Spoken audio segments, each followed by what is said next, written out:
រឿងចោលភ្ជុំកំភ្លើងអ្នកបើកឡានលើផ្លូវលបឿនលឿនដឹងការពិតហើយតាក់ទងនឹងហេតុការណ៍នេះក្រុមការងារព័ត៌មាននិងប្រតិកម្មរហ័សនៃស្នងការដ្ឋាននគរបាលខេត្តកណ្ដាលកាលពីថ្ងៃទី29 ខែមីនាឆ្នាំ2025នេះបានចេញសេចក្តីបំភ្លឺបញ្ជាក់ជូនសាធារណជននិងបណ្ដាញសារព័ត៌មានភ្លាមរួចហើយប្រភពតដែលបានបញ្ជាក់ថាតាក់ទងនឹងហេតុការណ៍នេះក្រុមការងារព័ត៌មាននិងប្រតិកម្មរហ័សនៃស្នងការដ្ឋាននគរបាលខេត្តកណ្ដាលកាលពីថ្ងៃទី29 ខែមីនាឆ្នាំ2025នេះបានចេញសេចក្តីបំភ្លឺបញ្ជាក់ជូនសាធារណជននិងបណ្ដាញសារព័ត៌មានភ្លាមរួចហើយ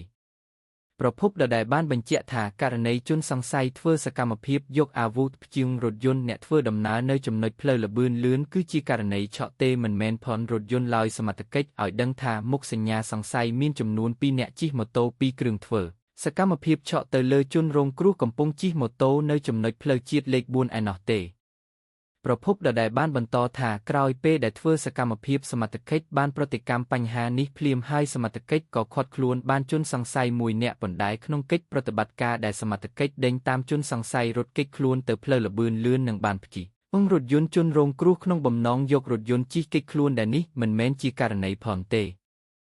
ក្រោយព្យាយករថយន្តនៅលើផ្លូវលបឿនលឿនបានហើយជនសង្ស័យបន្តបើកគេចខ្លួនហើយសមត្ថកិច្ចបានដេញតាមនិងចេញពួនស្ទាក់ដើម្បីតាមចាប់ជនសង្ស័យដែលព្យាយយករថយន្តរូបនេះក្រោយដឹងថាកម្លាំងសមត្ថកិច្ចកំពុងដេញតាមជនសង្ស័យក៏បានបើករថយន្តយកទៅផ្លុំចោលនៅក្នុងទឹកដីស្រុកអង្គស្នួរហើយបានទៅព្យា